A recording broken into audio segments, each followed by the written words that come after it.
ang mga kwento ng pag-ibig, kwento ng buhay at kwento ng pag-asa dito sa Barangay Love Stories. Love Stories.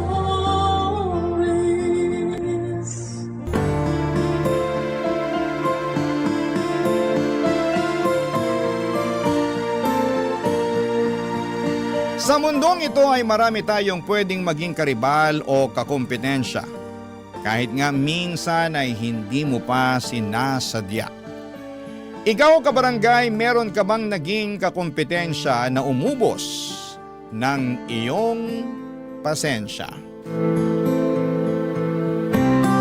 Dear Papa Dudut, ako nga pala si Duday, ang 30 karinderya queen ng Tondo.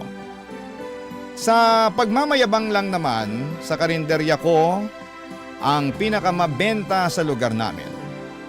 Walang halong biro yan ha, hindi lang ito dahil gusto kong magpa-advertise sa inyong radio station.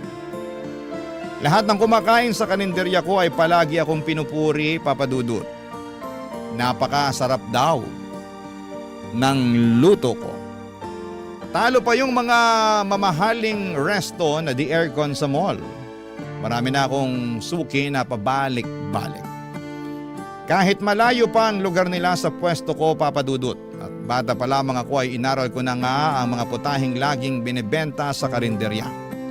Adobo, sinigang, ginisang ampalaya, afritada, maski na ang torta. Sa tulong ng lola ko ay nalaman ko ang pasikot-sikot sa pagkakarinderya. Pamana rin kasi sa akin ang karinderyang ito ng lola ko. At mula noong namatay siya, ipinangako ko sa sarili ko na sasukses pa rin po ito. Kahit na wala na siya. Na nagawa ko naman, Papa Dudut. Sa awa ng Diyos at sa suporta ng kapwa ko at rentahing best friend na si Mel, Papa Dudut.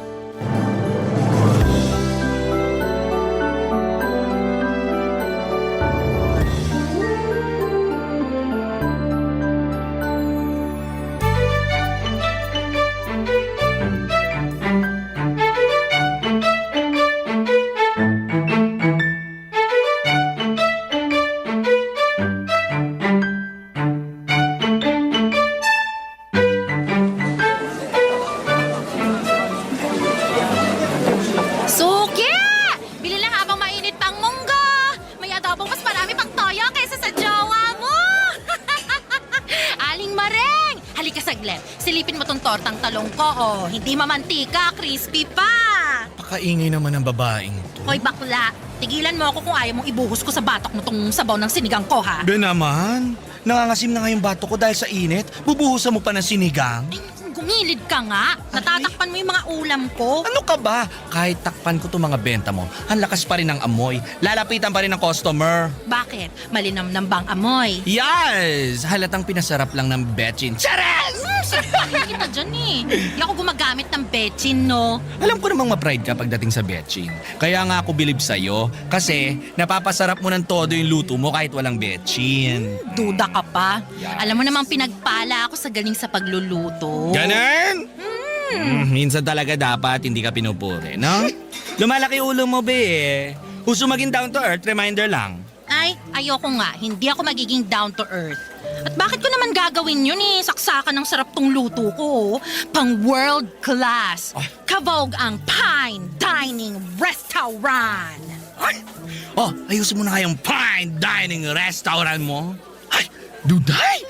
Andiyan na yung crush mo, si Randy. Ang putok na naman yung ugat sa braso. Ang laki talaga, Hoy, umayos ka nga bakla. Sa akin lang ugat niya na. Uy, ba't mo ba pinagdadamot kung pwede namang hating kapatid na lang? Ba? Tigilan mo nga ako. Hating kapatid ka pang nalalaman dyan eh. Baka lamunin mo na ng buo si Randy kapag tumalikod ako. Hoy, hindi naman ako ganun. Hindi ako ganun kagutom sa braso niyang maugat. Ayos ka nga, andyan na siya. Tumimik ka na dyan. Uy, Duday! Mel! Kamusta, Randy? Kain ka ulit? Kumusta yung braso mo, Randy? Ugatin ba rin ba? Ay, hindi. Ang ibig ko sabihin, kumain ka na para hindi magutom yung mga ugat sa braso mo. Baka magalit yung mga yan. Baka biglang mga ganon. ba? Huwag mong pakinggan si Mel. Gutom lang yan sa Braso de Mercedes. Anong gusto mong ulam, Randy? Kahit isang pritong tilapia lang tapos ano bang gulay meron ka dyan? Alam mo naman tayong mga trentahin kailangan na natin ng gulay, di ba? Ay, gusto mo ng talong? Ay, Teresa! Tsaka sabaw. Diba? Maraming sabaw, gano'n. Ayos ka lang ba, Mel? Parang kanina ka pa, ano ka ba? Pusa ka ba? Ay, ano ba naman, Randy? Kailan ba yung pusa? Nako, wag na nga kayo magtalo sa harapan ng mga ulam ko. Baka magtampo yung okra, kumulubot bigla. Okay na ba sa tilapia, Randy? Magmunggo ka na lang para pumare sa tilapia. May sahog tong chicharon tsaka tinapa. Teka, parang first class yung munggo mo Ay? Baka magkulang tong dala kong pera. Ay, hayaan mo na. Huwag mo nang bayaran tong munggo. Ha? Talaga? Oo, kasi si Mel na raw ang manlilibre sa'yo. Hoy, girl! Ba't naman ako yung ginawa mong volunteer sa Munggo? Teka, huwag mo nang pagbayarin si Mel. Ako nang bahala. Magkano ba? Ay, sige na nga, libre na ang munggo. Ito na lang tilapia at kanin ang bayaran mo. Oh, heto pa saging. Libre na rin. Yun! Wow! The best ka talaga, Duday. pala Kaya yung hindi ako saging. makalingon sa ibang karinderya Alam mo, sa'yo pa lang, kontento na ako. Oh! Ayan! Ganun! Ano ba? Ah! Kababata ko si Randy at matagal ko na siyang gusto. Bata pa lamang kami ay type ko na siya papadudot. Pero parang hindi niya ako bet. Parang ang turing niya sa akin ay nakababatang kapatid. Mas matanda siya sa amin ni Mel ng 5 taon. Lagi ko nga ang Fini-Flames, Hope, ang mga pangalan namin. Nakakainis lang kasi puro friends ang lumalabas. Minsan ay gusto ko na tuloy magpalit ng pangalan. Madalas ko namang iparamdam kay Randy na type ko siya papadudot. Yung mga libreng ulam niya, hindi pa ba sapat yon para ma-realize niyang gusto ko siya? Soffer, manhid niya. Kala mo ay nakalaklak ng anesthesia. Kaya lang konting tiis, ganun talaga ang mga lalaki. Masyado silang nonchalant. Hindi naman ako napapagod maghintay. Hanggat wala siyang girlfriend, papadudot, aasa ako na mapapansin din niya balang araw.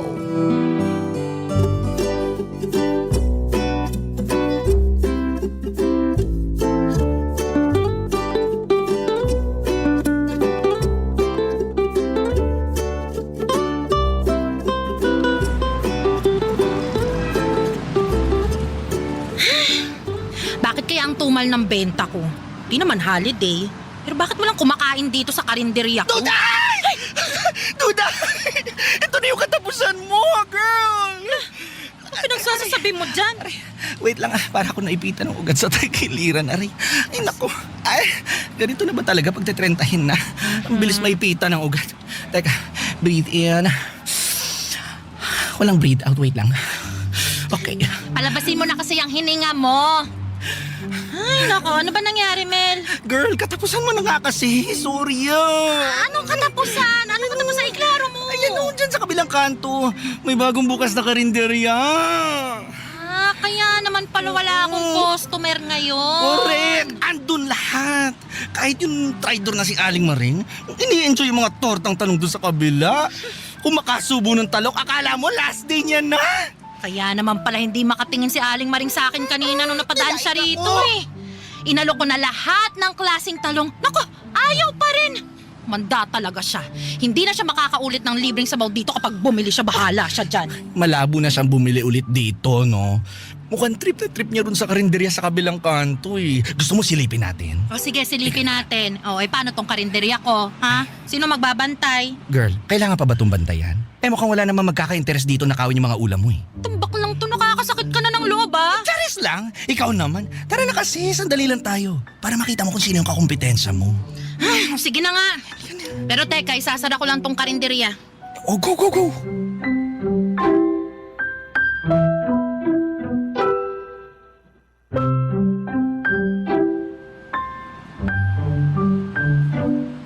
Yan ba? Yan ba yung karinderyang tatalo sa akin? Sa garahe lang naman siya nakapwesto. Halatang mainit. Hindi presko katulad ng sa akin. Pero te, tingnan mo. Mukhang preskong-presko ang sexing tendera, ang Ang nipis na spaghetti strap. Tingnan mo yung shorts. Di ba yung mga ganyang shirts ginagamit lang sa Boracay? Bakit yung ginagamit sa pagbebenta? Kaloka naman to.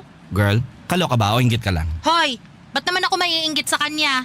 Hindi ko kailangan magpakita ng singit at kuyukot para mangingganyo ng customer. Pero sis, mukhang effective. Tingnan mo, oh. Kung makatitig sa hita niya yung mga lalaking customer niya, naku, parang hindi na nila kailangan ng extra rice, oh. Busog na yung mga matay. Dinadaan lang pala sa pagpapaseksi ang laban. Magsasawa rin yung mga lalaking yan, no? Hindi habang buhay, mabubusog sila sa tingin. Babalik din ang mga yan sa akin. OMG! Si Randy ba yun? Siya nga! Siya nga! Traitor! Matapos kong ilibre ng ulam at saging, tapos bigla magpapatukso doon sa harot na tindera? Girl, kita mo yun? May pahawak pa sa brasong ate mo. Ay, pinasil niya yung ugat ni Randy sa braso. Kita ko yun! Akin yun! Akin yan, Kailangan natin malaman kung sinong mahaderang tindera na yan. Don't worry, I got you, sis. Lintik lang ang walang ganti. Wala siyang karapatan sa ugat ni Randy. That's mine. Anong mind atin yon? Yes, atin.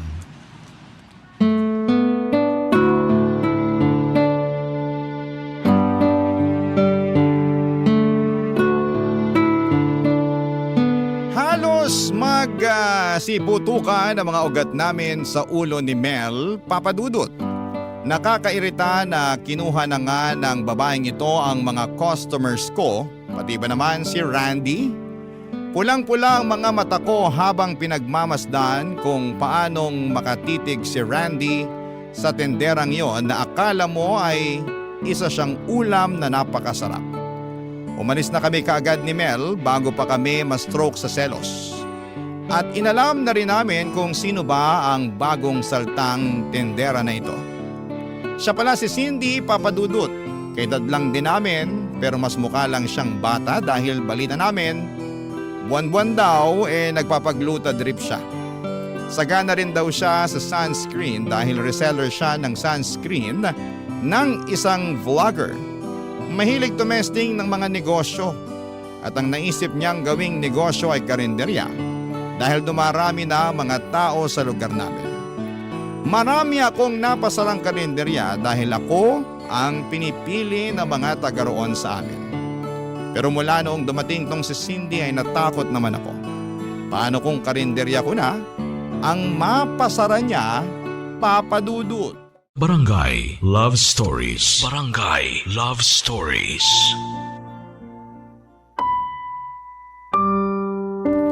Habang tumatagal ay nagiging matumal na ang benta ko sa karinderya.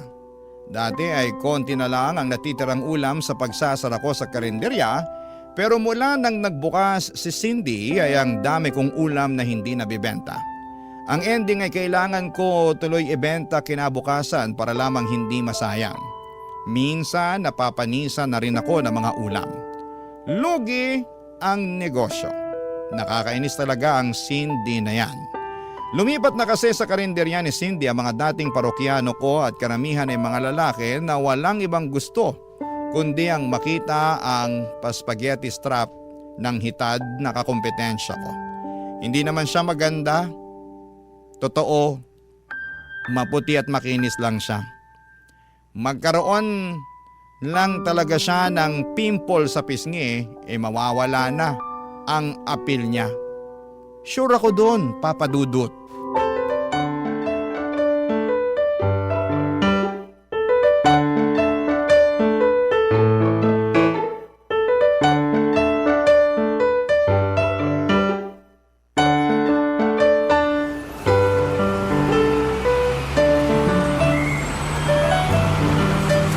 Mel, dalian mo! Teka, te, please lang. Hinahinay lang sa paglalakad. Marupok na yung tuhod ko. Dalian mo, bakla! Huwag mo na akong artehan dyan. Kailangan natin sugurin si Cindy habang kainitan ng mga benta niya. Mag-eskandalo ka talaga, sis? Ayoko ng ganyan. Ikaw na lang. Hoy, hindi ako mag-eskandalo, okay? Oh. Gusto ko lang laitin yung mga benta niya sa harapan ng mga customer niya. Ay, girl, pag-eskandalo pa rin yon. Pero low-key lang. Ginaslight pa ang pagiging eskandalosa. Ewan ko sa'yo, Duday. Masyado ka nang na-obsess dyan kay Cindy. Bakit hindi mo na lang sarapan yung benta mo? Baka kailangan mo na talaga ng magical powers ng Betchin para bumalik sa'yo yung fans mo. Hindi na to madadaan sa Betchin, Mel, ha? Sobrang lala na kaya ng emotional damage sa akin. Kailangan maturuan na ng leksyon ng Cindy na yan. Wala namang ginawang masama sa'yo si Cindy. Nagkataon lang siguro na dahil bago siya yung pinapansin ngayon. Babalik din sa'yo yung customers pag naumay na sila sa mamantikang adobo ni Cindy. Miss ko na yung mga customer ko. Kaya kailangan ko na silang pabalikin sa akin. Dali na, bilisan mo! Bakit kaya hindi na lang ikaw ang mag-isang sumugod doon? Bakit kailangan kalagkarin mo pa ako rito? Eh kasi nga, kailangan ko ng backup. Basta, dapat agree ka lang ng agree kapag nilalait ko yung benta ni Cindy, ha? Ano, G? Ay naku! Kung wala lang talaga akong utang na 1.5 sa'yo, hindi ko to gagawin, girl. At buti alam mo. Oh, basta ha, ganap kong ganap.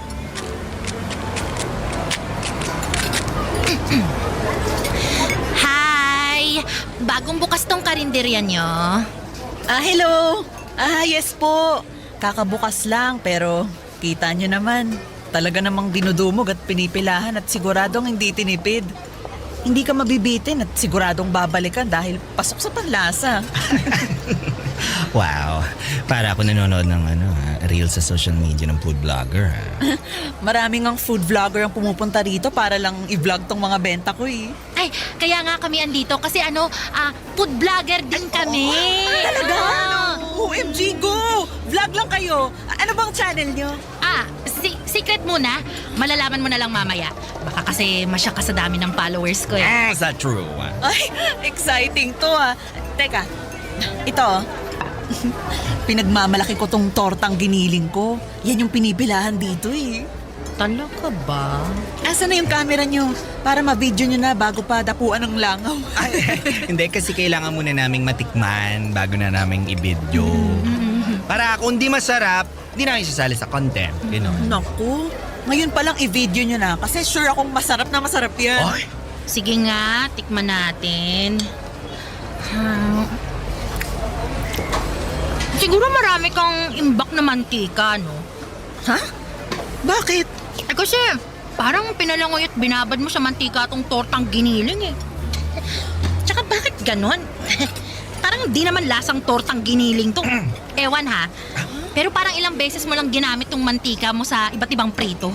Lasang tuyo nga to eh. Ang kati sa dila. teka, patikim nga ako. Hindi naman tuyo na lasahan ko, pero lasang sinigang. Ba't ang asim? Ay, alam mo, nalasahan ko rin yung asim. Pero hindi asim ng sinigang eh. Parang Parang asim ng panis na ulam. Ay, girl! Ano ba to? Bakit mo kami pinapakain ng panis, ha? Poster ka, no? Naku, ipopost ko na to. I-record ko. Para sabihin ko sa inyo bagong luto yan ha. Kaninang umaga ko lang prinito yan. Ano? Kaninang umaga lang ba? Pero bakit parang last week pa? Oo nga. At saka girl, may mga murang mantika naman eh. Bili ka na lang kaysa sa nagre-recycle ka ng mantika. Excuse me? Lakas mambintang ha? Bakit? Nakita mo na ba ang kusina ko para sabihin na paulit-ulit ako sa mantika ko, ha? Hindi ko na kailangan makita ang kusina mo. Lasa pa lang nitong torta mo eh. Alam ko ng isang buwan bago ka magpalit ng mantika. Tara na nga, Mel. Hindi ka na. Hindi deserve ng 5-star review tong karinderya ng babaeng to. Tsaka! Gigil na gigil si Cindy habang patuloy ang pagsatsat ko sa benta niya, papadudot. Napapatingin na rin ang mga customer niya at parang nag-aalinlangan na sa mga binili niyang ulam. Mabuti na lamang at wala roon ang mga nakakakilala sa akin na customers ko. Kaya malakas ang loob kong tarayan si Cindy dahil wala siyang malalaman tungkol sa akin. Kampante ako ni after nung ginawa kong eksena ay dadayuhin na muli ang karinderya ko. Pero nagkamali ako, papadudot. Mas lalong tumumal ang benta ko. Masama ang loob kong nilagyan ng betchin ang ulam ko. Kahit na tipong nagkandahilo-hilo na ako sa pagtikim ng ulam na may betchin. Mahina kasi ako sa betchin pero tiniis ko yon para mahatak ulit ang customers ko. Pero walang nangyari. Kaya naman ginamit ko na ang pinagbabawal na technique. Nagsuot na ako ng mga damit katulad ng suot ni Cindy, Papa Dudut.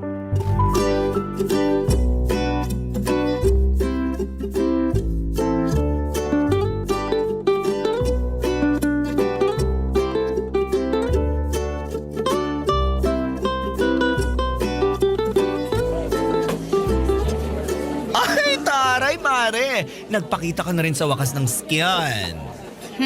Wala tayong choice. Di na madaan sa betin eh. Baka kailangan ko na talagang magladlad ng skin. Hindi ko alam, medyo mataba pala yung braso mo, no? Hindi ko alam, medyo bastos ka rin ano? Ay, nanibago lang naman ako. Kasi sanay ako sa'yo na laging long sleeves ang suot. Bakit? Naman. Di ba bagay? Ay, bagay naman. Pero iwas mo na sa extra rice, girl, ha? Bumabakat sa damit mo yung bilbil mo, eh. Chares! Alam mo, hindi na charis yan eh. Ay. Oo naman. Kumabig lang ako ng joke sa dulo para hindi ka masaktan, gano'n. So ano, magpapalit na ba ako? Sa sinabi mo, feeling ko tuloy baka mas lalo akong makataboy ng customers eh. Ay, okay na yan, sis. Laman tiyan ka pa rin naman. Tsaka perfect ang makeup mo today. Pula ng blush on, no? Kasing pula ng tusinong benta mo. Taray. Alis ka na nga! Panira ka ng araw eh! Okay, sis. Tawagan mo na lang ako later. Kapag may ulam kang hindi mabebenta, ha? Willing akong saluhin. Mag-stomach in na lang kaya ako. Para hindi masyadong lumitaw yung bilbil ko.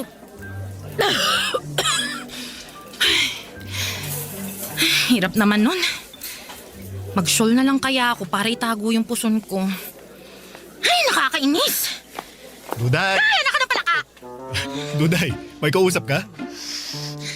Barandi, nakakagulat ka naman eh. Ano yan, kinakausap mo bang sarili mo? Hindi! Kukompute lang ako. Huwag kang ano dyan. Ano bang kailangan mo?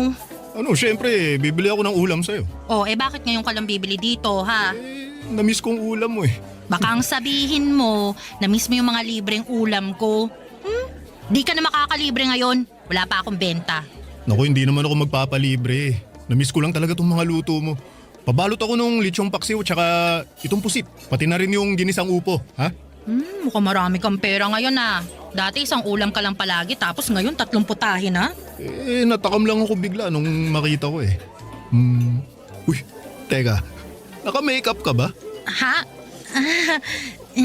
Napansin mo ba? Konti lang yung pinahid ko. Try lang naman. Grabe, ngayon lang din kita nakitang nagsuot ng sleeveless, ha? Tapos hapit pa. Napadaan kasi ako sa DV nung isang araw. Bumili ako ng mga bagong damit. Ano, bagay ba? Yung shorts mo rin ang iksi.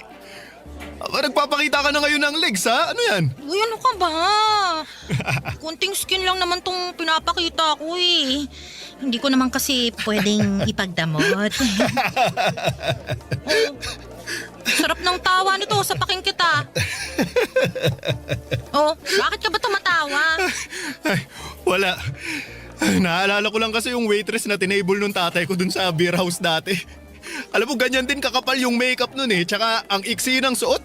Tapos, tapos lumuluwa pa yung bilbil sa gilid. Mukha ba akong taga-bar? Ay, hindi. Ay, nanibago lang ako. Sorry. Duday, ipagbalot mo na nga ako ng ulam para makaalis na ako. Na-hurt ako sa sinabi ni Randy, Papa Dudut.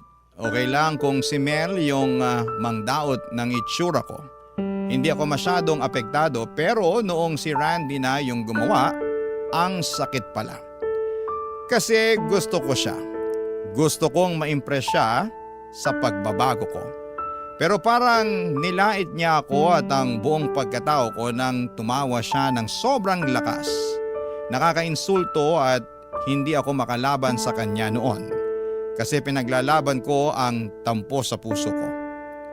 Bakit kay Cindy okay lang siya na makitang nakasuot ng makeup at hapit na hapit ang damit ng hitad na yon?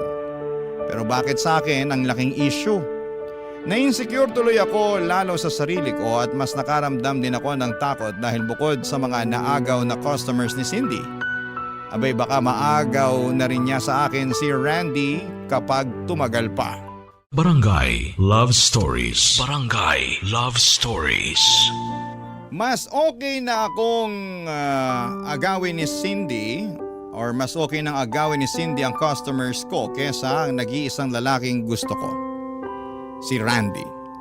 Kaya naman kung nagtagumpay siya sa customers ko ay hindi niya yon magagawa kay Randy. Kaya naman binakuran ko na po si Randy habang hindi pa lumalalim ang koneksyon nilang dalawa. Hindi na ako nag-spaghetti strap at mixing shorts. Pero natuto na rin po akong mag-ayos base sa bagay na damit sa akin. Panay na rin ang daan ko sa palengke kung saan ay nagkakargador itong si Randy. Lagi akong may dalang ulam para sa kanya. Alam kong kahinaan niya ang pagkain, kaya yon ang uunahin kong ilagay sa harapan niya. Isang gabi maaga akong nagsarado ng karinderya para iabot ang gabihan ni Randy. Inaabangan ko siya kung saan siya madalas tumatambay pagkatapos ng trabaho niya, Papa Dudut.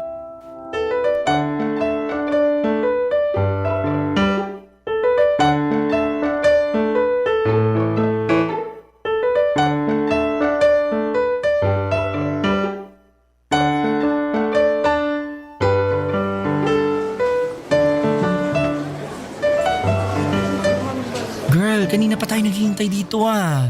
Nagsisebo na yung bibigay mong tapa kay Randy. Wait lang kasi. Parating na rin yun. Biyernes yun kaya maraming pinabuhat sa kanya na gulay. Ay, nako, gutom na ako. Alam mo, pumunta ka na lang sa bahay mamaya. Kunin mo lahat ng ulam na gusto mo. Basta, shut up ka lang dyan. Ha? Yeah. Ay, si Cindy yun, di ba? Saan? Ay, siya nga. Hindi ako pwede magkamali sa suot niyang spaghetti strap. Grabe, no? Ay, Barbie arms. Tingnan mo yung braso, ang payat. Ano naman ang point mo dyan? Baka gusto mong iuntog kita sa biceps ko. Psst, huwag ka maingay. Mukhang palapit dito. Hi! Nandito pala yung mga peking vlogger. Hi! Andito rin pala yung peke ang puti. Gluta drip pa more. Wow! May stalker pala ako. Inggit ka lang kasi ako may pang-gluta. Eh ikaw? Hindi ko kailangan ng gluta kasi proud morena ako. Ah, morena ka pala. Akala ko kasi libag lang yan. Mel! Ay! Sorry sis, ang benta kasi nung sinabi niya. Ang benta nung sinabi ko, no? Mas mabenta pa kaysa mga benta sa karinderya mo, Duday. Wow! Sino ngayon ang stalker, ha? Kilala mo ako bigla? I'm flattered. Well, mula nung siniraan mo ang mga luto ko, inalam ko na rin kung sino ka. Reyna ka pala ng betchin eh. Gumagamit lang ako ng betchin para kalabanin ka. Oh, sobrang triggered ka ba sa akin, girl? Ah, dapat lang, no? Ako na ngayon ang reyna ng karinderya sa atin. Kaya wag ka nang lumaban, nakakaawa ka lang. Hoy! Ako pa rin ang reyna ng karinderya, no? Bago ka dumating, trono ko na yon. Baka nakakalimutan mo. Napapalitan ng reyna kapag humihina na. Ito na nga, oh. Unang atak ko palang bagsak ka na. Spaghetti strap lang ang laban, pero nilangaw na bigla ang mga ulam mo. Kawawa ka naman, oh. Sobra ka na, ha? Kabago-bago mo lang umasta, pero... Ulap ka! Pagkaspang ng kamay mo! Walang palas pa! Ganon na! Sasapunutan ka ng babae niya! Diyos ko, ano ba tunay? Tama na!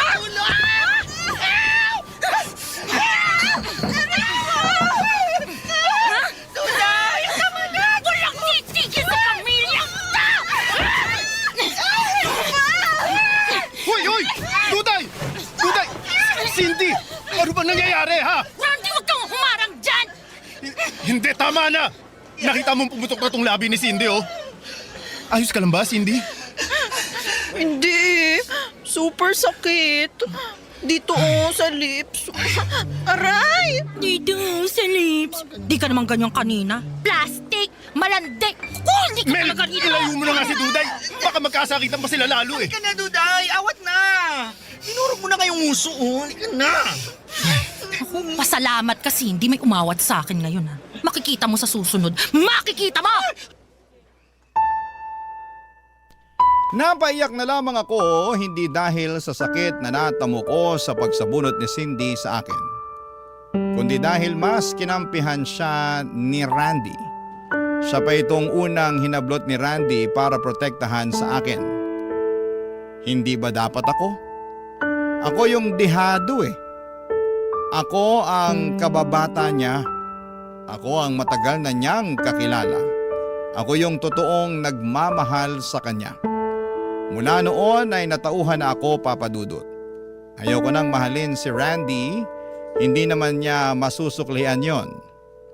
Nakakasama lang ng loob dahil sa dinami-rami ng taong pwedeng makuha ni Cindy.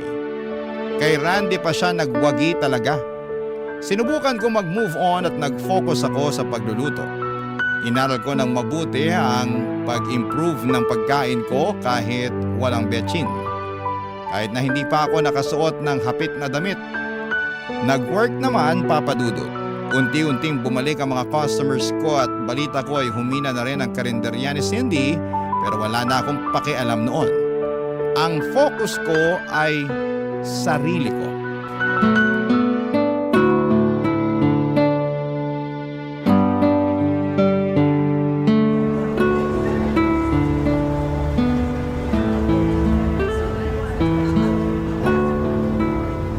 Konti na lang tong natirang adobong sitaw. Ha? Iuwi mo na, Mel.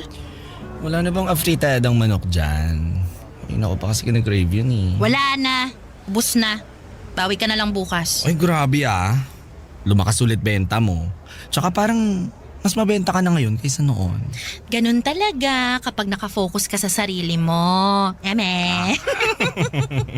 Ay, pakilagay mo nga muna tong kanin sa ref. Tsaka pakicheck mo na rin kung meron pang graham cake sa freezer. Kainin natin mamaya. Ay, bet ko yan! Wait.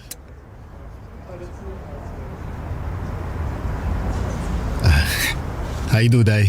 Sarado ng karinderya ko. Bumalik ka na lang sa Cindy mo. Ay, galit ka pa rin ba? Isang buwan mo na akong iniiwasan. In-unfriend mo pa ako sa social media. Bakit? Deserve mo naman eh. After mong kampihan sa Cindy kaysa sa akin, ano sa tingin mo? Gusto pa kita maging friend sa social media? Sige na naman, Duday. Huwag ka nang magtampo.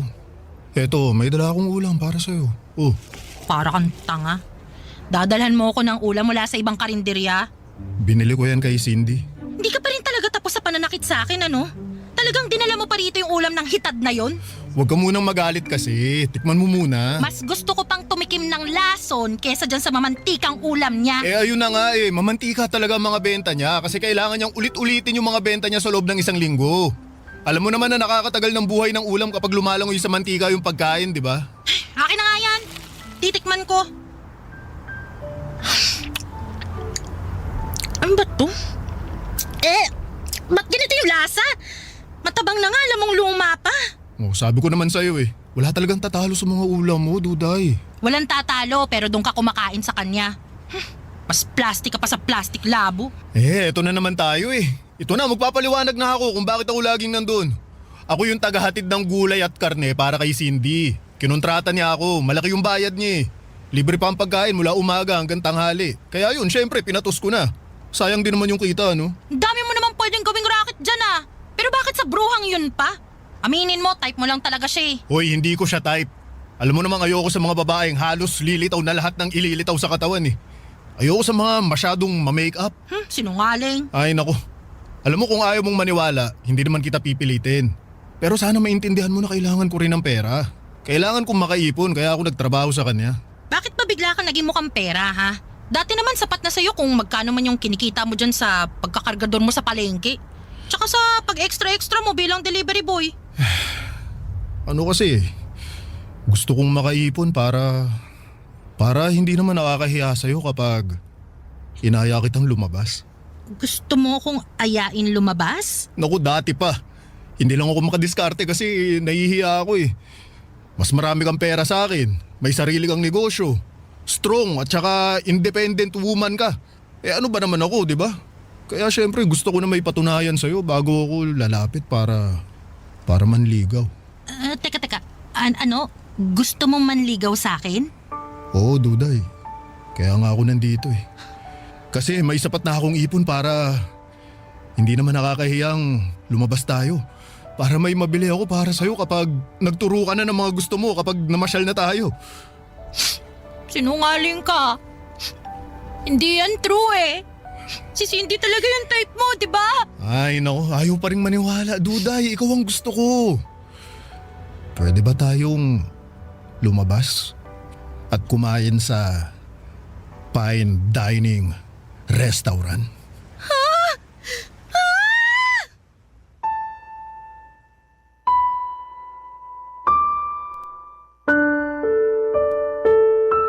Kinilig ako sa wakas ay umamin na rin si Randy.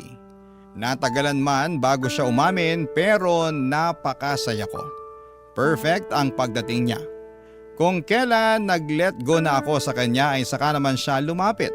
Kung kailan nag-focus ako sa sarili ko ay saka naman siya nag-focus sa akin.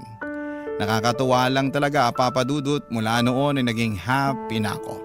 Sa career ko sa karinderya at sa love life ko. Nabalitaan kong nagsarado na rin ang karinderya ni Cindy. Napansin na rin ng mga tao na nakakaumay ang mga benta niyang mamantika. Sa akin na pumupunta ang mga customers niya. Hindi pa rin kami nagkakaayos na dalawa pero napatawad ko na po siya.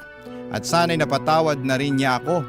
Maraming salamat po sa pagbasa ng aking liham. Ang inyong kapuso at kabarangay forever, Duday.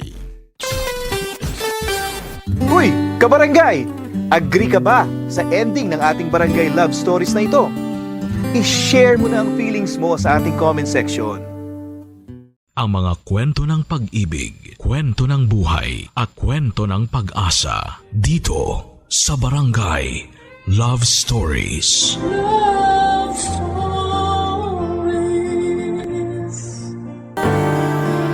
Masarap balikan ang kwento ng una nating pagmamahal. Yung unang beses na nagtagpo kayo pero masakit din palang balikan. Lalo na't hindi kayo nakaabot sa dulo tulad ng inyong mga pinangako. Ikaw, kabarangay, naaalala mo pa ba ang first love mo?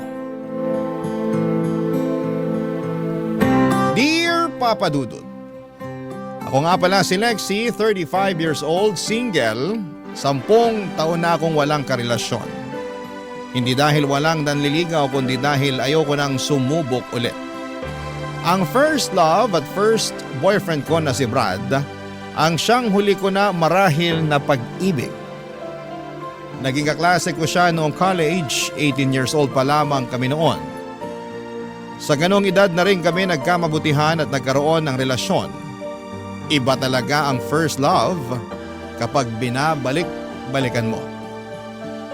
Ang sarap sa pakiramdam na malasap, yung unang kilig at unang yakap mula sa kanila. Pero marahil yun din ang pinakamasakit. Lalo't hindi mo mapaghahandaan at maikukumpara ang pakiramdam oras na matapos na kayong dalawa. Kaya siguro after ni Brad ay hindi na ako nagkaroon ulit ng karelasyon. Natakot na akong masaktang muli, Papa Dudut. Sa paglipas naman ng panahon ay nakalimutan ko na rin si Brad. Naging busy na rin kasi ako sa trabaho at ibang bagay na nagbibigay sa akin ng saya. Tulad ng hiking at camping tuwing day off ko. Kasama ko madalas ang kabatch ko noong college at best friend ko na si Jam. May karelasyon na si Jam pero nasa ibang bansa. Kaya madalas pa rin kaming magkasamang dalawa at marami pa rin kaming oras para magbonding. Isa sa bonding namin ay yung buong araw kami sa bahay ng bawat isa. Tamad day lang. Walang ibang ginagawa. Nakahilata lang habang passive na nanonood ng telebisyon o nakikinig sa radyo sa inyo, Papa Dudut, habang nagpapapak ng mga junk foods at ibang comfort food namin. Isang hapon habang nakahiga ako sa sofa at si Jam naman ay nag-scroll sa kanyang Facebook ay may balitang dumating.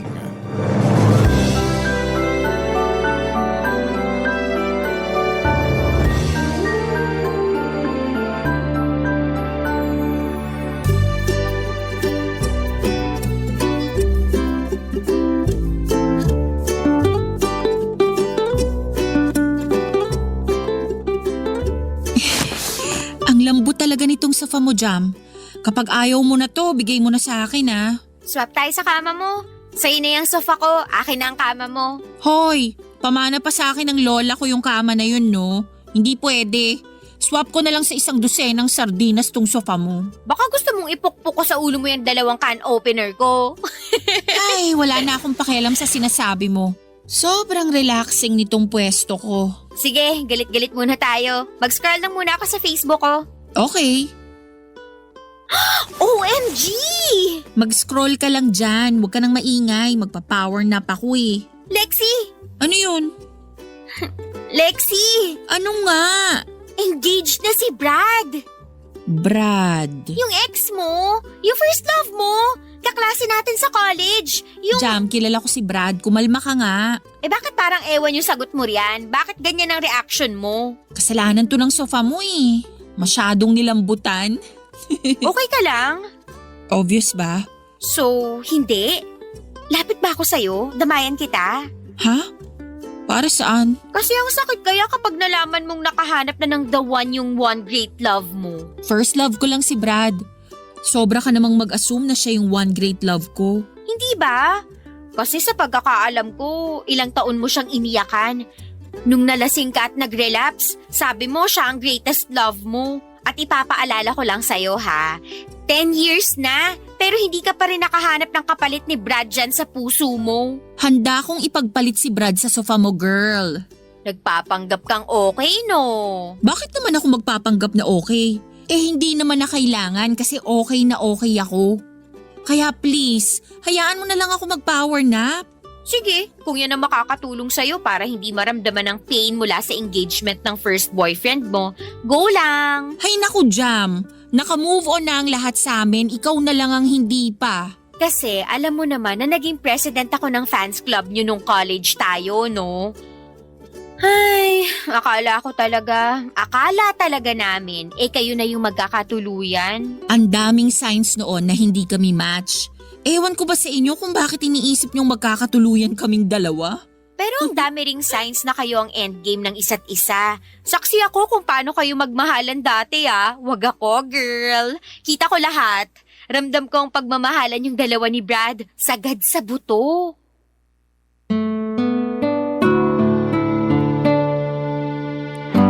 Hindi na lamang ako nagsalita sa huling sinabi ni Jam.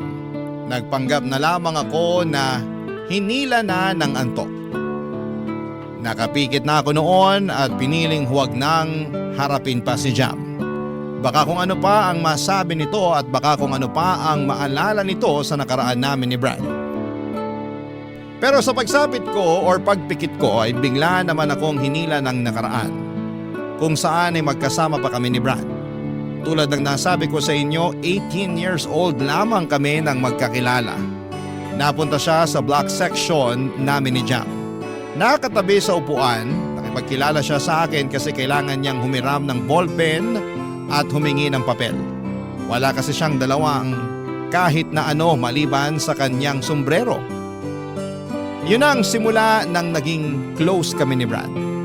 Kasama siyempre si Jam at lagi na kaming magkakasama kada subject, lagi kami magkakatabi.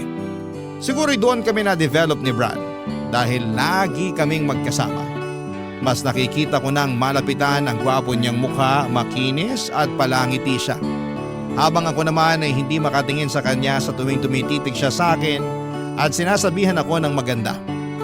Lagi niyang pinapansin ang namumula kong tenga. Tinanong niya noon kung bakit namumula ang tenga ko at ang sabi ko ay dahil sa init ng panahon. Pero ang katotohanan, namumula lang ang tenga ko kapag katabi ko siya. Kasi kinikilig ako at humahalo pa sa hiya ko sa tuwing magdidikit ang braso niya sa akin, Papa Dudut.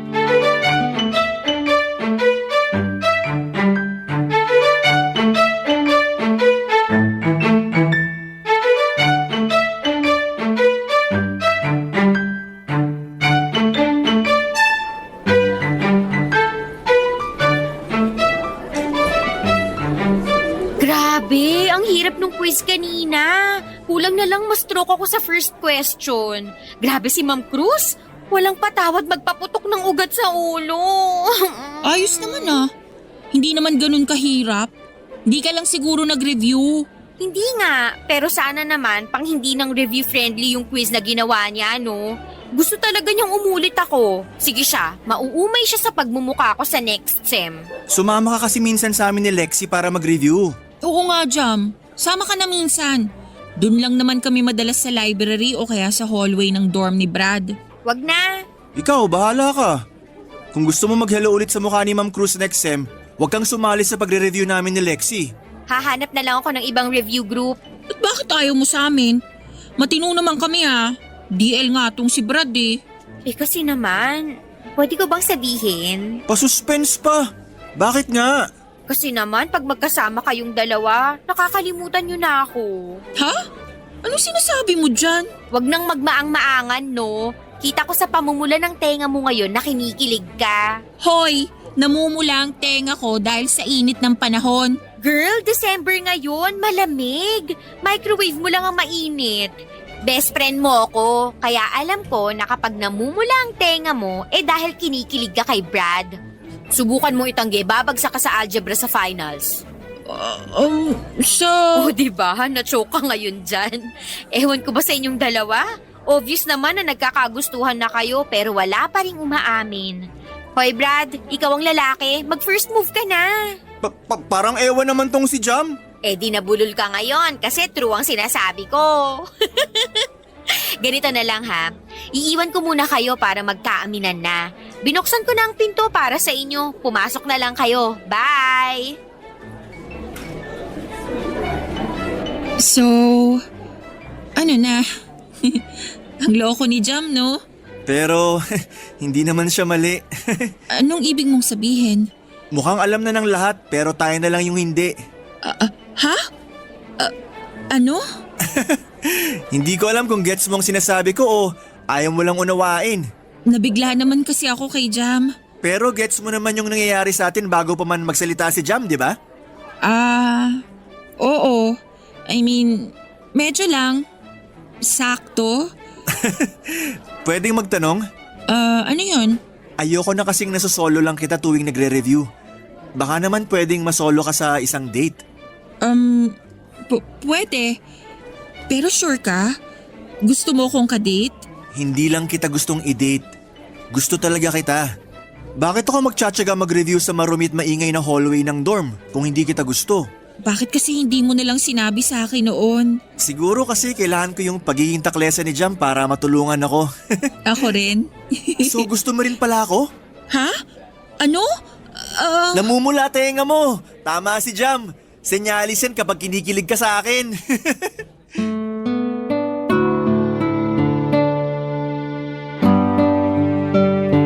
Papadudot, hindi na ako nakatanggi sa sinabi ni Brad. Totoo naman kasi, bakit ba ako magdi-deny?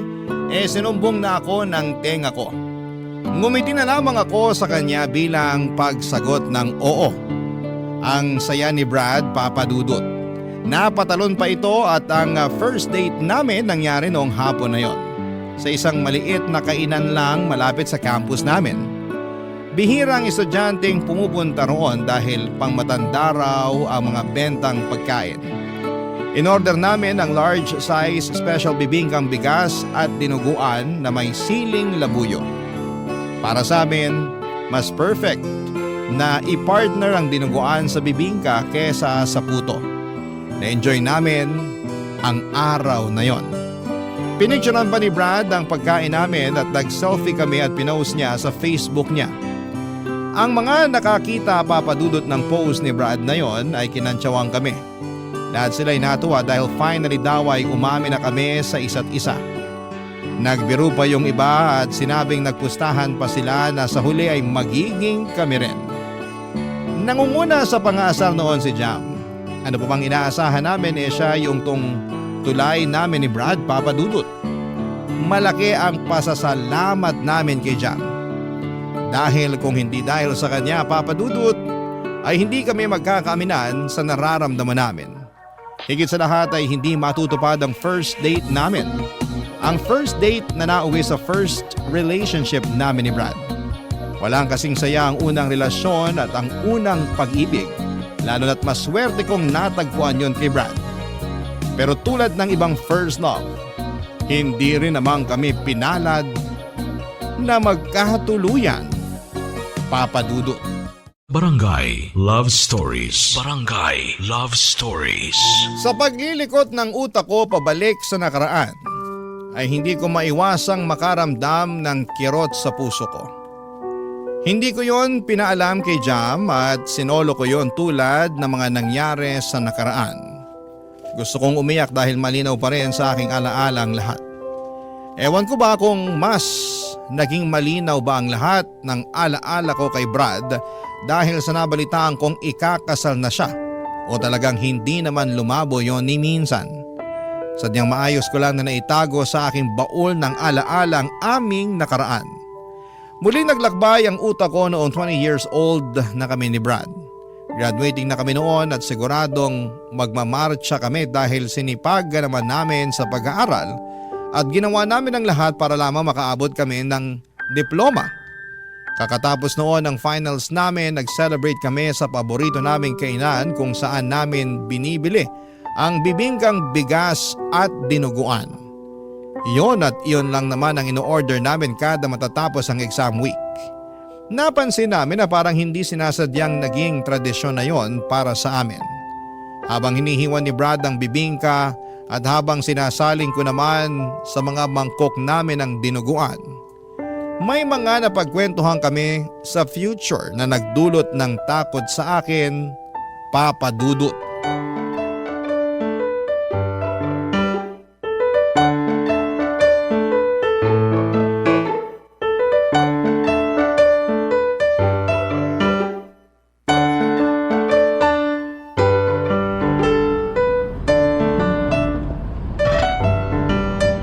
Pakidurog mo ng maigi yung siling labuyo ha.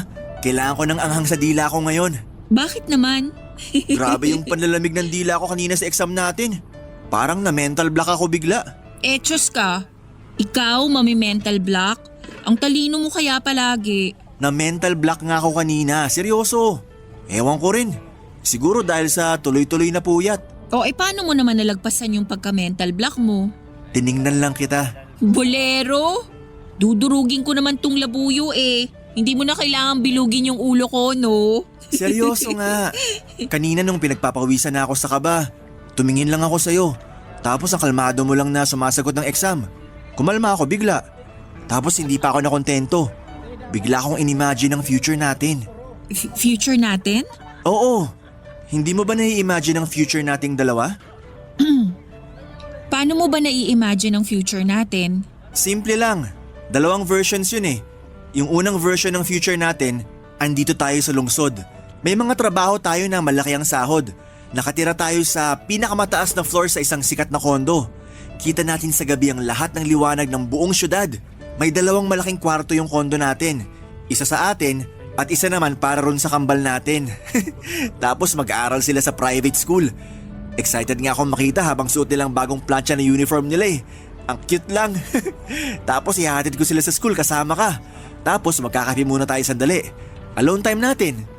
Pagkatapos ng kape, ihahatid na kita sa trabaho mo. Ako naman ang susunod.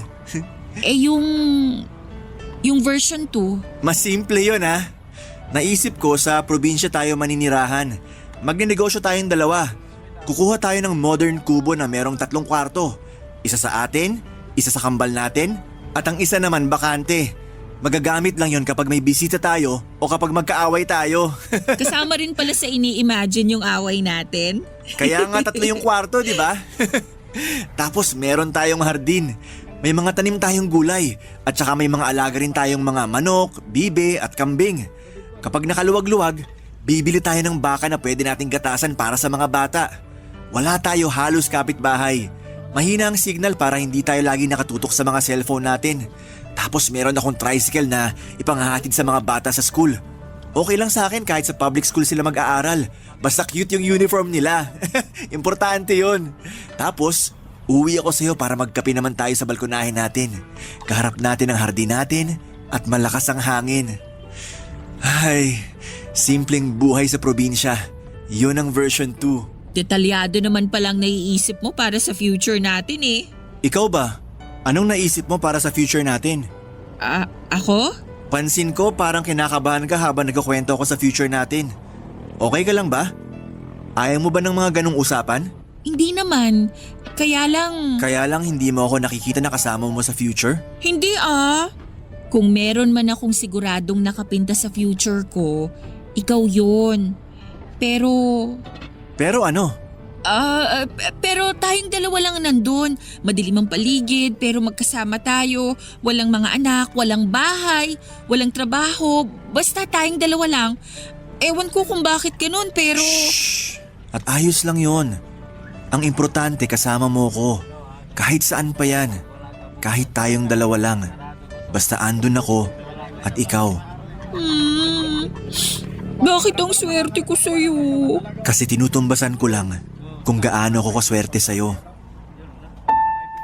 Halos maiyak ako sa sinabi ni Brad, Papa Dudut. Niyakap ko siya dahil sa panginginig ko. Hinalikan niya ang ulo ko para mapakalma. Sinabi niyang wala akong dapat na ipangamba. Dahil sisiguraduhin niyang magkasama kami hanggang sa pagtanda. Doon ako kumalma, Papa Dudut. Doon ko naramdaman na sigurado na talaga ako. Sigurado ang puso ko na siya na ang kasama ko hanggang sa dulo. Hindi ako magagaya sa mga magulang ko, lumaki sa chaotic or magulong pamilya. Ang mga magulang ko ay walang araw na hindi sila nagtalo at nagsakitan. Lahat yon ay ipinakita nila sa harapan ko. Hindi nila ako itinago sa kwarto habang nag-aaway sila o pinalabas man lang. Sinadya nilang makita ko ang sakitan nila para pumili ako kung sino ang aking kakampihan. Napaka-unfair na makita yon ng isang bata. At kapag nag-aaway sila, ako ang nadadamay. Hindi ako nakakakain o nakakapasok sa school dahil mas inuuna nila ang sarili nilang mga issue. Kaya natuto akong maging independent sa paglaki ko. At lagi akong takot sa tuwing nakakaramdam ako na may gusto na ako sa isang tao. Agad kong nilalayuan dahil biglang nagpa-flashback ang gulo ng mga magulang ko noong bata pa lamang ako kapag may nagugustuhan ako. Maliban na lang syempre kay Brad. Siya lang ang nakapagbura ng mga pangit na ala-ala na yon. Kaya sa kanya ako sumugal. Kaya nga hanggang sa makagraduate na kami at makahanap ng trabaho kami pa ring dalawa. Magkasama rin noong nagsisimula sa mababang posisyon sa trabaho hanggang sa ma-promote kami at maging kabilang sa mga boss ng pinagtatrabahuhan namin. Kaka 25 years old lang namin noon. At tulad ng dati, sinelebrate namin ang achievement na yon sa pamamagitan ng pagkain ng paborito naming bibingkang bigas at manghang na dinuguan, Papa Dudut.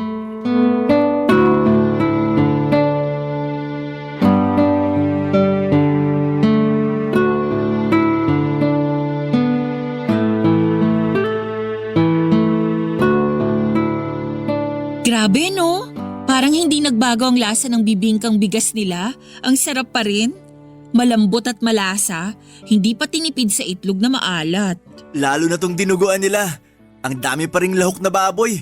At yung anghang, palong-palo. Tradisyon na talaga natin to, no? Kapag may bagong milestone sa buhay natin, dito tayo palagi.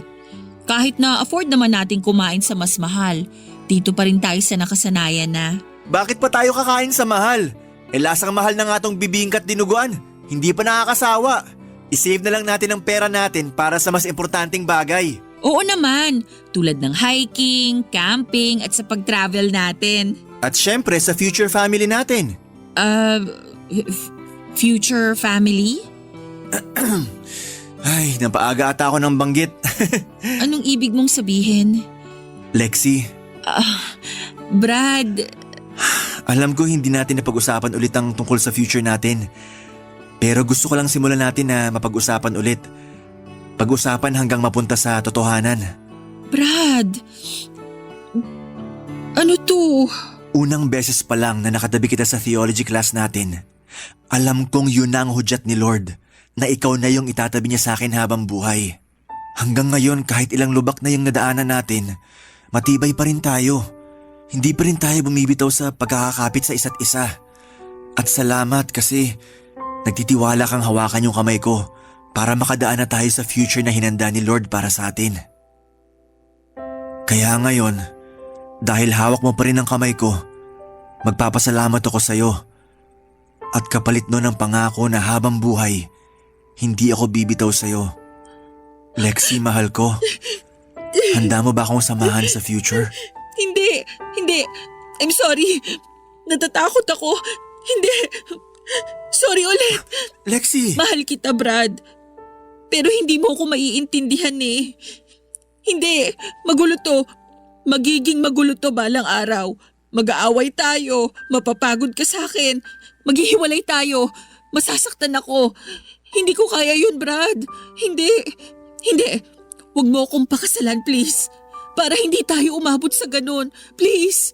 Hindi tayo aabot doon. Maniwala ka. Pero bakit umabot doon ang mga magulang ko? Bakit hindi sila umabot tulad dun sa pangarap mong future sa atin? Bakit hindi sila naging masaya? Bakit hindi ako naging masaya kasama sila? Dahil hindi tayo sila. Iba ako sa tatay mo. Iba ka sa nanay mo. Tayo lang ang may alam na pwede tayo maging masaya sa future. Hindi mo alam yan. Lexi, hindi ko alam kung ano mangyayari sa future. Pero isa lang ang sigurado ko. Andun ka. Parati ka ng lahat sa akin sa kinabukasan. At kahit anong mangyari, sisiguruhin kong hindi tayo magagaya sa mga magulang mo. Magtiwala ka lang sa akin. Mamahalin kita hanggang masiguro kong hindi ka na matatakot ulit na silipin ng future. Kasi andito na ako eh. Paano kung hindi mag-workout? Paano kung mag-workout tayo? Paano kung sabay tayong magkakaroon ng puting buhok at rayuma sa tuhod? Ayaw mo bang maranasan yun? Gusto. Ikaw ang magdidesisyon kung aabot tayo ron. Kaya... Oo. Sabay tayong magkakaroon ng rayuma at puting buhok.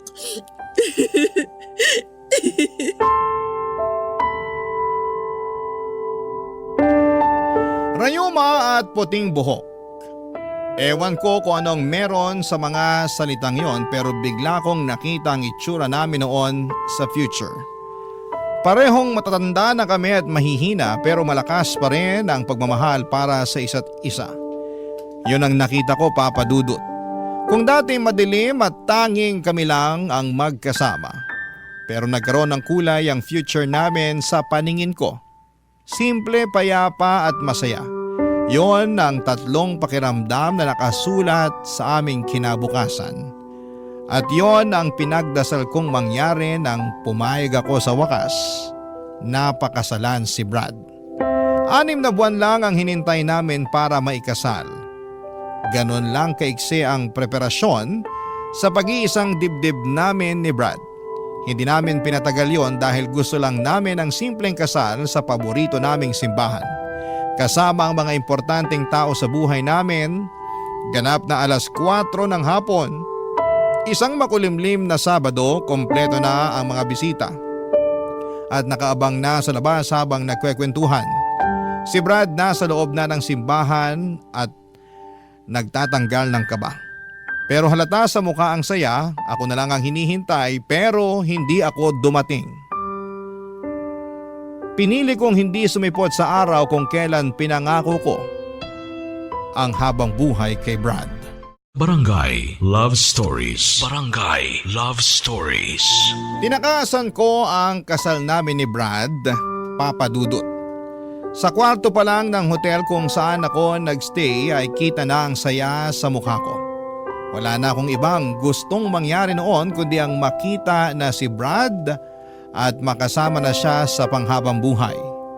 Pero ginulo lahat ng yon ng mga magulang ko. Sinugod ako ng nanay ko sa kwarto para isumbong ang tatay ko at nahuli raw niyang may ka-text na ibang babae ang tatay ko. At imbes na magpaliwanag, nagalit ito at saka sinakalat sinampal ng ilang ulit si nanay. Nakita kong nagdurugo na ang gilid ng labi ni nanay dahil sa bigat ng sampal ni tatay. Pinaretouch ko ng makeup niya sa makeup artist ko para hindi mahalata ang pangingitim ng basag niyang labi. Lumabas ako saglit para tawagan si tatay. Nang sinagot ni tatay ang tawag ko ay galit itong sinumbong ang pagiging bungangera ng nanay ko. Sinabi niyang hindi na raw siya pupunta sa kasal ko kung dadalo rin si nanay. mamili raw ako sa kanilang dalawa kung sino ang makakasama ko sa altar. Papadudot ng hina akong tinapos ang tawag. Hindi ko na alam ang nangyari basta pumasok ako sa loob ng kwarto at saka kinuha ang wallet ko. Hindi naman ako pinansin ni nanay dahil abala ito sa pag-uutos sa makeup artist sa dapat na gawin. Hanggang sa nakita ko na lamang ang sarili kong bumaba ng hotel at pumara ng taxi. Habang suot ang trahe de boda, naghatid ako sa isang bus terminal patungo sa dagat. Wala akong pakialam noon kung pinagtitinginan ako ng mga tao sa paligid. Marami ang nagtataka, Papa Dudut, kung anong nangyari sa akin. Ako bang tumakas sa kasal o ang aking mapapangasawa? Walang nakakaalam, isa man sa kanila. Nang makarating na ako sa dagat, ay napaluhod na lamang ako at saka umiyak. Biglang nagbalik ang takot ko sa future na dati namang nawala na. Bakit kailangang mangyari yon? Bakit kailangang makaramdam ulit ako ng takot, Papa Dudut?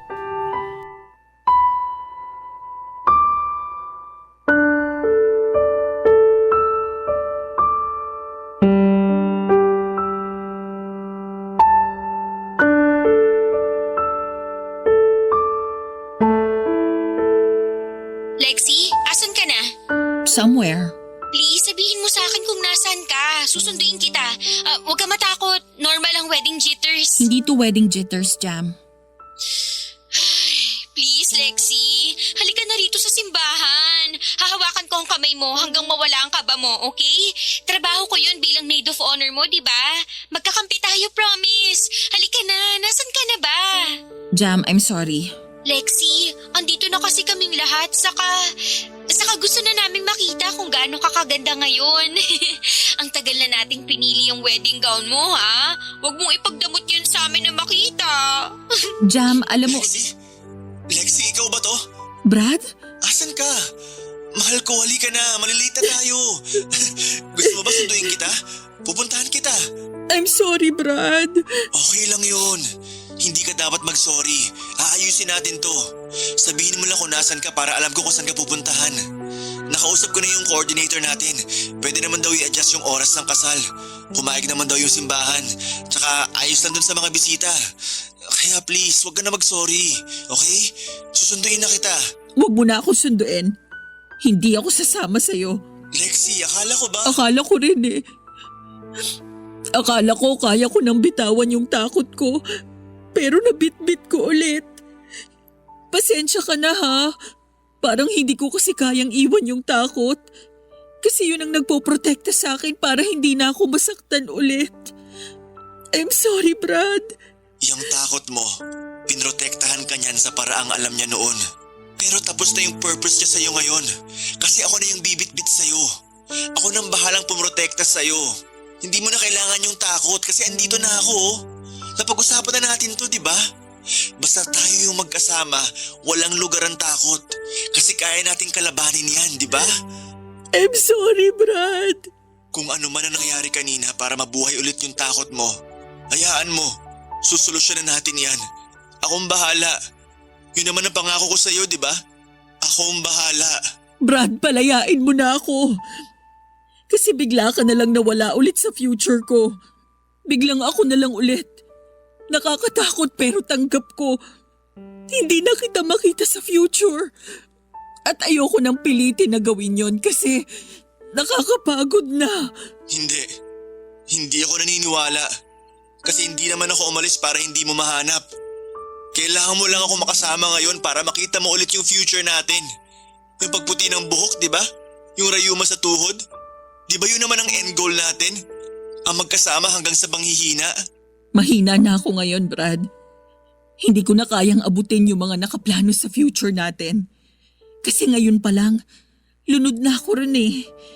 Hindi na ako makaahon at ayoko nang umahon. Kaya hayaan mo na ako. Hindi ako ang dapat mong makasama sa future mo kasi hindi kita deserve. Hindi ko kayang makita yung nakikita mo. At sorry ulit kasi sinubukan ko naman eh. Pero wala talaga. Nawala lang talaga. I'm sorry, Brad. Hindi. Hihintayin kita rito. Alam ko may tapang pa rin sa puso mo. Hindi yan puro takot. Kilala kita. Matapang ka at kaya mong labanan yan. Ilang beses mo na nga nagawa, di ba? Hihintayin kita. Dito lang ako sa simbahan. Kahit umalis na silang lahat. Kahit magsara pa ang simbahan, hindi ako aalis dito. Magtitiwala ako na pupunta ka. Pumalik ka. Kahit hindi matuloy ang kasal natin ngayon, okay lang. Basta magpakita ka lang, Lexi. Hihintayin kita. Parang awa mo na. Kahit wala na sila. Huwag mo nang paguri ng sarili mo, Brad. Huwag ka nang maghintay. Tama na. Maawa ka naman sa sarili mo. Hindi ako ang para sa'yo. Sana mapatawad mo ako at sana balang araw matagpuan mo yung tamang tao para sa'yo. Yung katulad mo na may malinaw na direksyon at plano sa future. Hindi katulad ko na malinaw lang ang takot. I'm sorry, Brad. I'm sorry. Hindi halos matapos ang iyak ko noon, Papa Dudut. Tuloy-tuloy lang ang pagbagsak ng luha kahit ayoko na at pagod na. Sa dulo ng puso ko ay merong sumisigaw at sumakay na ako ng bus at bumalik sa piling ni Brad. Pero mas nangibabaw ang sigaw ng takot. Mas malakas ang sinasabi nitong huwag na akong aatras. Iyon daw ang tama at kailangan ko siyang palayain. Mas pinaniwalaan ko ang sigaw na yon. Kaya ang sakit ay nagtuloy-tuloy at ang bigat ay mas naramdaman ko. Sa pagdaan ng mga araw ay hindi na ako muling nagparamdam kay Brad.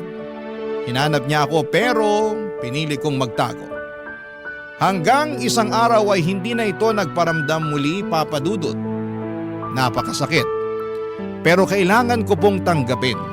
Hindi na kami nakapag-usap na dalawa at lumipas na ang 10 taon saka ko natanggap ang isang masakit na balita. Ikakasal na siya. Hindi ba't yun naman ang hiniling ko para sa kanya? Ang mahanap niya ang tamang babaeng pakakasalan niya. Dapat ay maging masaya ako pero bakit ang sakit pa rin kapag inaalala ko? Huminto na ako sa pagbalik sa nakaraan para na naman akong nalulunod. Parang kahapon lang nangyari ang lahat base sa sobrang lalim na sakit na nararamdaman ko. Hindi ko alam kung ano ang gagawin ko noon. Dinampot ko ang cellphone ko at tinawagan ang isang pamilyar na numero na hindi ko kailanman binura sa cellphone ko. Ang number ni Brad. Nanginginig akong nagdasal na sana'y hindi pa rin siya nagbago ng numero. At tila pinakinggan naman ang aking kahilingan at ilang segundo lang ay sinagot na yon ng pamilyar na boses, Papa Dudut.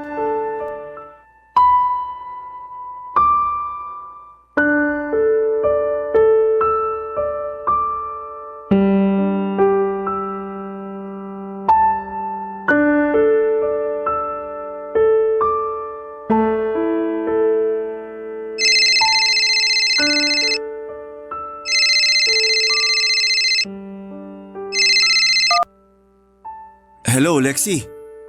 Hi, Brad. Pinalita sa akin ni Jam. Ikakasal ka na raw. Congrats, ha? Thank you, Lexi. Hindi pa rin nagbabago ang boses mo. Ikaw din. Kumusta ka? Ayos naman. Nakakaraos pa rin sa buhay. Mabait pa rin ang Diyos sa akin. Sana sa'yo rin. Sobrang bait ng Diyos sa akin. Puro lang ako pasasalamat ngayon sa totoo lang. Halata naman. Pasensya na kung medyo inistalk ko yung Facebook mo, ha? Para lang masiguro na totoo yung sinabi sa akin ni Jam na ikakasal ka na raw. Okay lang yon. Nagawa ang Facebook para maging updated tayo sa buhay ng isa't isa. Lalo yung mga taong hindi na natin nakakasama. Lexi, huwag mo sanang masamain, ha? Bakit napatawag ka pa? Sa totoo lang, hindi ko rin alam eh. Nung nakita ko yung announcement ng kasal nyo, bigla kong naalala yung noon. Yung sa atin? Oo. Sorry kung hindi tayo nag-workout. Sorry kung hindi ko natupad yung pangako ko na tatanggalin ko yung takot mo sa future. Hindi mo naman obligasyon na tanggalin yung takot ko eh. Trabaho ko yun. Ako dapat ang gumawa nun. Sorry din kung nagmukhang ikaw ang responsable sa takot ko noon ha. Pasensya na talaga. Sobrang dilim lang talaga noon.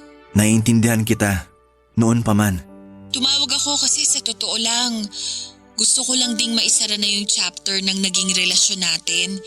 Kasi kung magiging totoo ko ngayon sa'yo, hindi ko pa naisasara ng maayos yung libro natin eh. Kaya siguro, palagi akong hinahabol ng multo ng nakaraan natin. Laging mabigat. Laging nakakatakot. Closure. Kung yan na magpapapanatag sa loob mo at makakawala ng takot mo sa next chapter ng libro mo, ng buhay mo, sige. Huwag mo sana itong mamasamain ha. Wala na akong balak na humabol sa'yo, kaya huwag kang mag-alala. Inosente lang ang tawag na to. Wala akong ibang plano kung hindi magpasalamat sa'yo sa pagsubok mo na makitang kasama mo ko sa future mo. Noon, minsan, hindi madaling magplano ng future kasama ako, pero sa'yo ang swabe lang. Ang bilis ko lang ma-imagine kung ano yung magagandang plano mo sa atin. Noon. Kaya lang kasi, mas naniwala ako dun sa pinipintang future ng takot ko. Yung walang tayo, yung matatapos tayo. Sorry kung hindi naging enough yung assurance ko sa'yo Sinubukan ko naman. Akala ko matatalo ko yung nararamdaman mong takot pero aaminin ko, sumabay na rin akong maging mahina tulad mo. Natakot na rin ako kasi parang hindi ko kaya na mag-isa na lang na lumalaban para sa na-drawing kong future natin. Noon, hindi naman pwedeng ako lang ang magkukulay noon kasi mas masaya kung kasama kita habang ginagawa yon. Pero duwag ako. At tama ka, nahila kita sa kaduwagan na yon. I'm sorry. Alam ko kung gaano kasakit ang ginawa ko sa'yo nung time na tinalikuran kita. Pero mas pinili mo pa ring maghintay kahit na alam mong hindi na ako babalik. hinintay talaga kita, ilang taon. Hindi lang ako nagparamdam kasi sabi mo wag na. Alam ni Jam yun. Naisip ko baka nga kailangan mong makapag-isip-isip. Pero hindi mo alam kung ilang beses sa gabi ako nagdadasal sa Diyos na sana tanggalin na niya yung takot sa puso mo para bumalik ka na sa akin. Pero hindi yun nangyari. Hindi ka bumalik. Pero may dumating. Tama ka. May dumating. Naging madali at simple na lang ang lahat nung nakilala ko siya. Tama ka rin noon. May makikilala pa akong mas akma sa akin. At thank you kasi alam kong tumulong ka rin sa pagdadasal para makilala ko ang mapapangasawa ko ngayon. At ibabalik ko sa iyo naging hiling at dasal mo na yon. Hinihiling ko na balang araw kapag handa ka na at wala nang takot, makilala mo na sana yung lalaki na magpapakita sa iyo na masarap magkaroon ng puting buhok at rayuma sa tuhod kasama ang tamang tao. Goodbye, Brad. Goodbye, Lexi. At doon na nga tuluyang nagsara ng payapa ang kabanata namin ni Brad. Naisara ko na rin ng tuluyan ang libro na matagal ko nang itinatago. Ang gaan sa pakiramdam na magkaroon ng katapusan ng kwentong hindi na para sa'yo. Kahit minsan iniisip mo yung ang happy ending mo, wala pa ako sa ending ko at parating pala mga kuroon. Yung tamang tao para sa akin ay on the way na. At habang bumabiyahe pa siya, gumagawa naman ako ng paraan para ayusin ko ang sarili ko. Para matanggal ang takot ko. Para kapag dumating na siya ay handa na ako papadudot. Hindi na muling aatras at sa wakas ay aabot na sa altar. Hindi ito madaling biyahe para sa akin, pero sa pagkapit ko sa Diyos at sa paniniwala na hawak din niya ang taong nakareserve para sa akin, biglang gumagaan ang lahat. Bigla akong gaganahan na ayusin ang sarili ko. Kaya para sa lahat ng mga natatakot, para sa lahat ng mga taong hindi nagkaroon ng magandang nakaraan. Hindi pa huli ang lahat. Hanggat nakakabangon ka pa, hanggat nakakahinga ka pa, may oras pa para lumaban. At huwag kang mag-alala. Nakikita ng Diyos ang iyong pinaghihirapan. Alam niya kung ilang beses kang umiyak at ilang beses kang bumangon. Huwag kang mag-alala, balang araw hindi ka na ulit masasaktan. Hindi ka na ulit iiyak at hindi mo na kailangang makaramdam muli ng takot. Kasi balang araw, andyan na siya. Kaharap mo na, kasama mo na, at naihanda na siya ng Diyos para makasama mo sa pagputi ng iyong buhok at pagsakit ng iyong mga tuhod. Marami pong salamat sa inyong lahat at sana po sa bawat nakikinig at naniniwala sa kwento ko, sana'y nakapagdala ko sa inyo ng pag-asa na hindi pa tapos ang lahat. Parating na siya, maniwala ka. Ang iyong kabarangay forever, Lexi. Ano ang masasabi mo sa ating Barangay Love Stories today? Aabangan namin yan sa aming comment section.